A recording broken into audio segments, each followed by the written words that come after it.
పవన్ కళ్యాణ్ సినిమాల్లో నాకు తొలి ప్రేమ ఒకటి చాలా ఇష్టం, బద్రీ ఇష్టం, అలాగే జల్సా అనే ఇంకో సినిమా, అత్తారెడ్డి దారేదైతే చాలా నేను చూశాను అది. అవి తను చేసినవి సినిమాలైనా అన్నీ కూడాను అద్భుతమైన సినిమాలే, ఒకటి రెండు తప్ప. అండ్ చరణ్ రెండో సినిమా మగధీర నభూత నా భవిష్యత్. మీరు అసెంబ్లీలో నాకు వచ్చి చెప్పారు, ఏది మగధీర రిలీజ్ అయిన రోజు ఉన్నారు మీరు, జ్ఞాపకం ఉందో లేదు మీకు? కరెక్టే కదా, మీరు షేర్ చేశారు. చాలా బాగా నడుస్తుంది మా అబ్బాయిది, మంచి అదే టైంలో అదే టైం మీరు అసెంబ్లీలో కూడా చెప్పారు మాకు, మామూలుగా మాట్లాడుతున్నారు మగధీర చాలా అద్భుతంగా వచ్చింది చిరంజీవి అని. మీరు ఎంత సంతోషపడిపోయారో. మీకు రాజకీయంగా మీ తదనంతరం లేదా మీతో పాటు మీ బంధుగణంలో కానీ మీ బంధువులో కానీ మీరు ఎంకరేజ్ చేసే మీ శిష్య వర్గంలో కానీ ఎవరైనా ఉన్నారా? అంటే నేను మా కుటుంబం నుంచి ఎవరిని ప్రోత్సహించలేను. ఎవరన్నా ఇష్టం ఉంటే వాళ్ళు రావాలి ఫ్యూచర్లో, నేను ప్రోత్సహించలే ఎవరిని కూడా. నాకు పార్టీలో గ్రూప్ అంటూ లేదు, అందరూ పార్టీ కార్యకర్తలందరూ నా గ్రూపే, పార్టీయే నా జెండా. ఆ రకంగా నేను ఎవరిని వ్యక్తిగతంగా నా మనిషిని ప్రోత్సహించుకోవడము, లేకపోతే మా కుటుంబ సభ్యులను ప్రోత్సహించడం అనేటువంటిది, ఎవరైనా రాజకీయాలు అంటే వాళ్ళ స్వేచ్ఛ, మనం బలవంతంగా తీసుకొచ్చి నిలబెట్టాలనేది నేను జనాలు కూడా అనుకోలేదు ఇప్పటివరకు అయితే. ఈ ఫ్యూచర్ ఏమైతే చెప్పలేను ఇప్పటికైతే. మీరు ఒక గ్రూపు, నా కార్యకర్తలు నా గ్రూప్ అని మీరు అంటే నాకు ఒక విజువల్, ఒక ఫోటోగ్రాఫ్ గుర్తుకొస్తుంది. మీరు వైట్ హౌస్ ముందు మీరు కొంతమంది కార్యకర్తలు అలా ఉన్నారు, కానీ వాళ్ళు నిశ్చితంగా చూస్తే నరేంద్ర మోడీ గారు ఉన్నారు ఆ టైం లోపల. మీకు అప్పటి నుంచి కూడా నరేంద్ర మోడీ గారితో సత్సంబంధాలు ఉండేవా? అద్వానీ గారు ప్రెసిడెంట్ ఉన్నప్పుడు 1994లో నేను అప్పుడు యూత్ వింగ్లో పనిచేస్తున్నాను. American council of young political leaders, అది యుఎస్ గవర్నమెంట్ ఏజెన్సీ. వాళ్ళు ఏం చేసేవాళ్ళంటే కొన్ని ముఖ్యమైనటువంటి దేశాల నుంచి అప్పుడప్పుడు యూత్ డెలిగేషన్, పొలిటికల్ పార్టీకి సంబంధించినటువంటి యూత్ డెలిగేషన్, యంగ్ లీడర్స్ అంటారు, యంగ్ లీడర్స్ని పిలిచి మా దేశం ఏ రకంగా అభివృద్ధి చెందుతుందో మీరందరూ చూసి మీరు మీ దేశాల్లో మాకు దేశం గురించి ప్రచారం చేయాలి, వాళ్ళ కాన్సెప్ట్ అది. అద్వానీ గారు ముగ్గురిని సెలెక్ట్ చేశారు. నన్ను హైదరాబాద్ నుంచి, తెలంగాణ ఉమ్మడి రాష్ట్రం ఆంధ్రప్రదేశ్ నుంచి, కర్ణాటక నుంచి అనంత్ కుమార్ అని చనిపోయారు, మినిస్టర్ ఉండేవారు, సివిల్ అవియేషన్ మినిస్టర్ ఉండేవాడు, కల్చర్ మినిస్టర్, ఆయన చనిపోయారు మధ్యలోనే.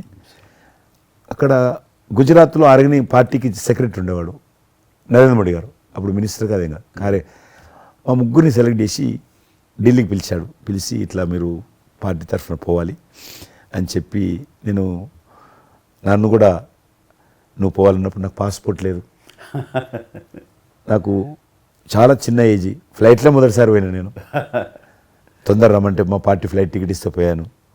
మాట్లాడినాక వారు చెప్పారు మీరు ముగ్గురు అని కూర్చున్నాక ఇంటి ముందోటి కటింగ్ షాప్ ఉంది, నరేంద్ర మోడీ గారి గడ్డ ఉంది, నా గడ్డ ఉంది, చిన్నోని, మీరు దగ్గర క్లీన్ షేవింగ్ చేసుకురా అన్నాడు. నరేంద్ర మోడీ ఇంటి మా అమ్మ పోయిన క్లీన్ నాకు చూపించాలని వాళ్ళు వచ్చి, వాళ్ళు పోయి క్లీన్ షేవింగ్ చేసుకొని నరేంద్ర మోడీ గారు మేము ఇద్దరం, ఎందుకంటే అయినా మీరు పార్టీ రిప్రజెంట్ చేయడం లేదు, మీరు ఇండియాని రిప్రజెంట్ చేస్తున్నారు, టైంకి రావాలా, టైం పోవాలని చెప్పి మమ్మల్ని పంపించిన తర్వాత నరేంద్ర మోడీ గారు, మీరు చూడండి ఆ ఫోటోలో ఆయన సంఖ్య బ్యాగ్ ఉంటుంది, ఆ బ్యాగులో పుస్తకము పెన్ ఉంటుంది.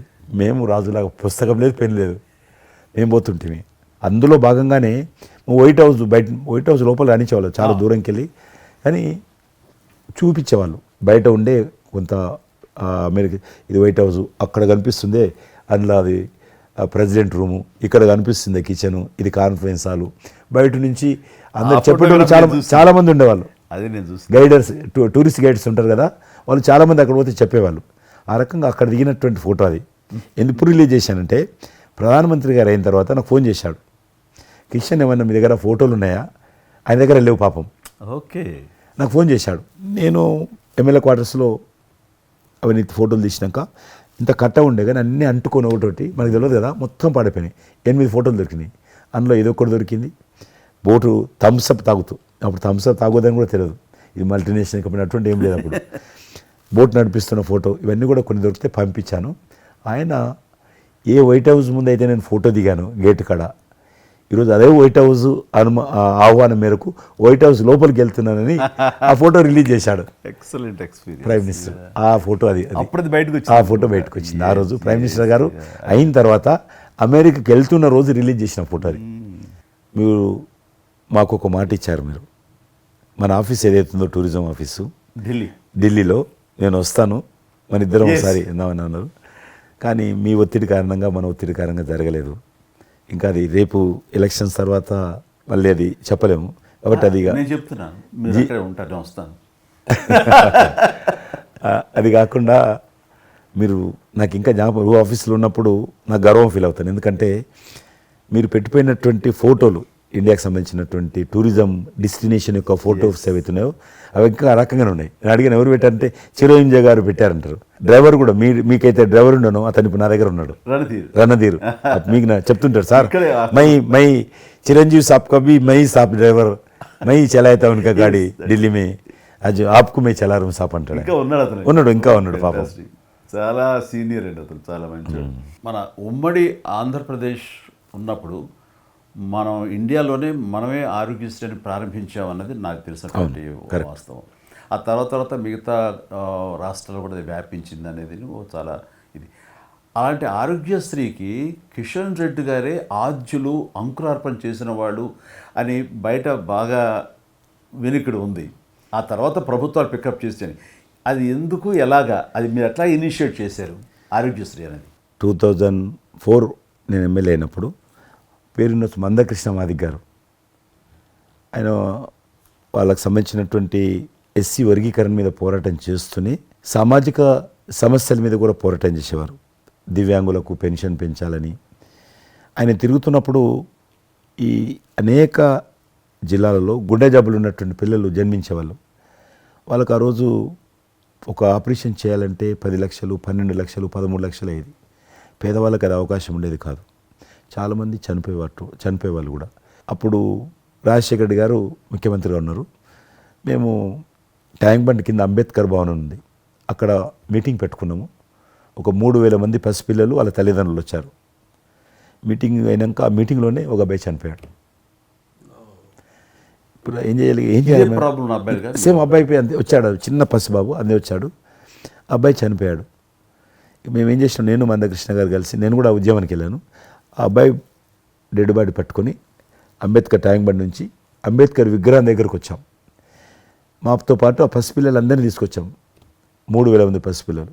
అంబేద్కర్ విగ్రహం ట్యాంక్ బండ్ అంబేద్కర్ విగ్రహం మొత్తం ఆ పిల్లలు వాళ్ళ తల్లిదండ్రులు కూర్చున్నాం, డెడ్ బాడీ పెట్టుకొని కూర్చున్నాం.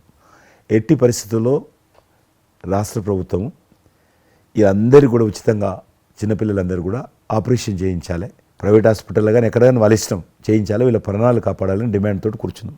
11 గంటలకు కూర్చున్న తర్వాత రాజశేఖర రెడ్డి గారు దురదృష్టం ఆ రోజు ఢిల్లీకి వెళ్ళిపోయాడు, ఢిల్లీలో ఉన్నాడు. బట్ ఢిల్లీ నుంచే ఫోన్లో మాట్లాడాను నేను.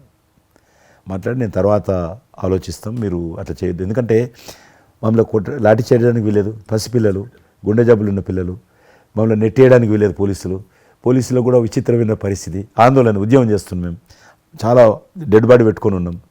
ఏం చేయాలో పోలీసులకు తోచది. ముఖ్యమంత్రి గారు అన్నప్పుడు రాజశేఖర్ గారు మా మెడ మీద కత్తి పెట్టి మీరు ఈ రకంగా దబాయిస్తున్నారు, ఏమని అనుకోండి సార్, మీరు కృష్ణ గారు చాలా గట్టిగా ఉన్నారు, ఏమని అనుకోండి, మీరు ఎట్టి పరిస్థితుల్లో ఇది చేయాలని చెప్పి మేమిద్దరం కదలాలి. రాత్రి ఆల్మోస్ట్ 10 o'clock మళ్ళీ ముఖ్యమంత్రి గారు ఫోన్ చేసి, మీరు మాట చెప్పడం కాదు ఆర్డర్ రావాలను, వీళ్ళందరికీ ఫస్ట్ మేము రాష్ట్ర ప్రభుత్వం తరఫున గుండె జబ్బులు ఉన్నటువంటి పిల్లలందరికీ ఎంత డబ్బైనా ఖర్చు అయినా సరే మేము ఆపరేషన్ చేయిస్తానని చెప్పి ఢిల్లీ నుంచి మాట ఇచ్చి ఆర్డర్ తీసి మా చేతులు పెట్టినాక మేము పిల్లలందరినీ తీసుకొని వెళ్ళిపోయినాం, ఫస్ట్ పిల్లలు వాళ్ళ తల్లిదండ్రులు. ఆ తర్వాత మళ్ళీ ముఖ్యమంత్రి గారు వచ్చిన తర్వాత మళ్ళీ మీటింగ్ పిలిచాడు మమ్మల్ని. పిలిచి ఈ రకంగా చేయడం తప్ప, మీరు నన్ను బెదిరించారు, బ్లాక్మెయిల్ చేశారు, ఆర్డర్ చేశారు, ఏమని అనుకోసారి మేము పిల్లల ప్రాణాలు కాపాడడం కోసం చేశాను తప్ప మీకు వ్యతిరేకంగా కాదు, ఇంకొకరు కాదు. అందులో బాబు చనిపోయాడు. తర్వాత ముఖ్యమంత్రి ఆలోచన చేసి డాక్టర్లను పిలిచి ఎట్లా చేద్దాము, అప్పుడు సర్వే చేయించాడు. వాళ్ళు గ్రామ పంచాయతీలో సర్వే చేస్తే 2 లక్షల మంది పిల్లలు ఉన్నారు ఒక్క ఆంధ్రప్రదేశ్లోనే. ఉభయ రాష్ట్రాల్లో గుండెకు జబ్బు హోల్ ఉండి పుట్టినటువంటి వాళ్ళు 2 లక్షల మంది పిల్లలు ఉన్నారు. ఇంతమందికి నేను ఎట్లా చేస్తా అది దాని మళ్ళీ సర్వే వచ్చిన తర్వాత వెరిఫికేషన్ వచ్చిన లిస్ట్ తీశాడు, అంచనా వచ్చిన తర్వాత అప్పుడు ఆయన ఇన్సూరెన్స్ ఏదైనా చేద్దామా అని, ఆయన డాక్టర్ కదా ఒరిజినల్గా, ఆయన డాక్టర్ వృత్తి చదువుకున్నది MBBS అయినా, ఆయనకి ఈ విషయం బాగా తెలుసు కాబట్టి ఏం చేద్దామని ఆలోచన చేసి అప్పుడు ఇన్సూరెన్స్ పథకం ఆ పిల్లల కారణంగా, గుండె జబ్బులు ఉన్నటువంటి పిల్లల కారణంగా ఆ 2 లక్షల మందికి పిల్లలు ఇన్సూరెన్స్ చేయాలన్న వచ్చినటువంటి ఆలోచనే ఈ ఆరోగ్యశ్రీ పథకం.